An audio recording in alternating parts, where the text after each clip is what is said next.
Hello Year 3, welcome to our next English lesson. Before we begin, let's just check if we've got these 4 things here. So let's make sure we've got our English book out, we've got our sharp pencil, a ruler, and then I would like you also to find your 3 word lists. Okay, so these should be our list of nouns or the sweet names, your list of adjectives, and then finally your onomatopoeia list. So make sure that you've got those 3 lists to hand today. Pause the video if you need to get any of that stuff now. Great. So let's just make sure as well that we're on the next fresh page of our English book today. We're going to do quite a bit of writing today, so we need a fresh page. We need a lot of space to write on. So do that now. And then also, once you've found your fresh page, I would like you to write the date and learning objective and underline it as well, which I'm going to do the same. So pause the video to write those 2 things down now.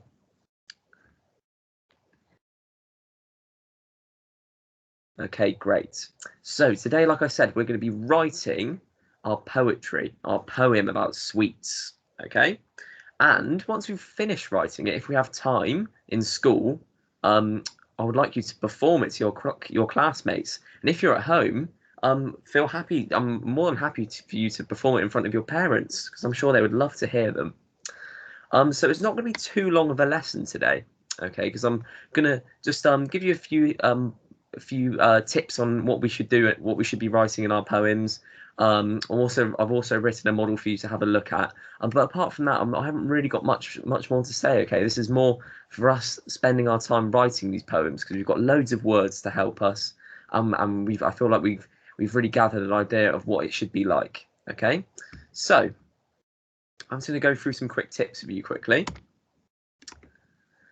So, top tips then for writing this poem.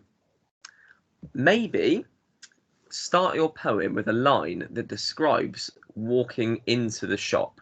Okay, do you remember in the first lesson we shut our eyes and we imagined walking around a sweet shop? Okay, maybe do that. Try when you're writing the first line, maybe shut your eyes and really try to imagine walking into this sweet shop. Okay. What I would like you to do as well is try to include all of the senses that we've been talking about. Try and describe the smell, the taste, the look, and the feel of the sweets. Okay. Also, this is another thing to help your imagination. Imagine that the sweets have come to life. Okay, imagine they're like moving around maybe, or they could be moving quite a bit. They could be moving only a small bit. But you could what you can imagine is the sounds that they can make through doing this, and also what they may look like. Okay, and that can help us with our onomatopoeia. Okay, and if they have come to life, what could they be doing? Because we can mention this in our poem. Okay, try not to get carried away saying they're walking. Okay, remember they haven't grown any arms or legs or anything, but they could be rolling. They could be dropping off the surface. Maybe they could be jumping around. Okay, be quite creative with it. And to help us as well, I've got this picture that we've looked at both lessons that you can go back to, which will help you. Imagine all of this coming to life and moving around the screen a bit. Okay, what would they be doing? What would each sweet be doing? Could you imagine? So just keep that in mind. And then finally, I would like your poems to be between 8 and 20 lines long.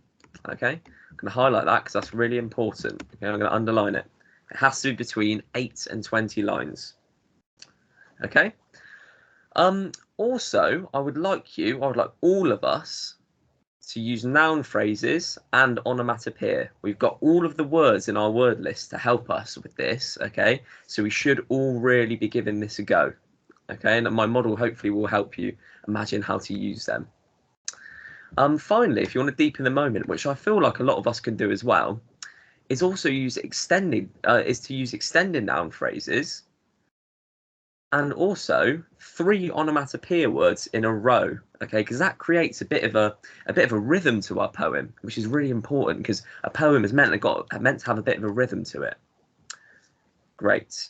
So this is the page we should be looking at when writing our poem. Okay, so flip back to it in the video once you've had a look at my model, because this is going to help you the most when you're writing your poem. Okay, I'm going to quickly talk through my model, and then I'm going to let you go and write your poems yourself. So this is my poem. I'm going to read out to you. Pop, crunch, crackle goes the solid humbug. Slip, slurp, slop goes the multicoloured lollipop. Solid, succulent gobstoppers hit the floor with a ping, bang, crack. Wibble wobble as the squidgy marshmallows dance around the shop. Okay? Can you see it doesn't have to rhyme? Okay? That's absolutely fine. I can see that I've got a few rhyming words in here, like slop and lollipop. Okay? But you don't have to worry about that at all. Right, I would like you firstly to read through this and see if you can find the onomatopoeia words. There's quite a few in there, but just see if you can spot them out. Pause the video and do that now. Okay, so I'm going to quickly highlight these for you. Pop, crunch, crackle. They're all onomatopoeia words, aren't they? And can you see, I've deepened the moment here. Can you see that I've used 3 in a row and it creates a rhythm, doesn't it? Pop, crunch, crackle goes to solid humbug. Okay? Slip, slurp, slop. There's another 3. Goes to multicoloured lollipop. Solid, succulent gobstoppers hit the floor with a ping, bang, crack. Okay? Wibble wobble as the squidgy marshmallows dance around the shop.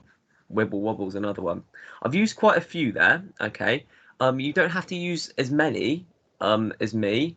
You don't have to use 3 each sentence, because I know you've got to write a bit more than me, haven't you? So try to spread your onomatopoeia words over the poem. Okay, but you can. I really want most of us to try to write 3 in a row, because it sounds really good. Right. I would like you next to see if you can spot the noun phrases in this poem. So pause the video and do that now. Okay, so remember a noun phrase is a few words with an adjective to help describe a noun. Okay, so pop, crunch, crackle goes to solid humbug. See, I'm describing how the humbug might feel. It's quite hard, isn't it?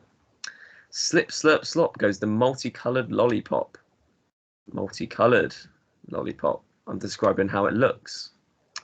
Solid, succulent gobstoppers. You see, I've used an expanded noun phrase there.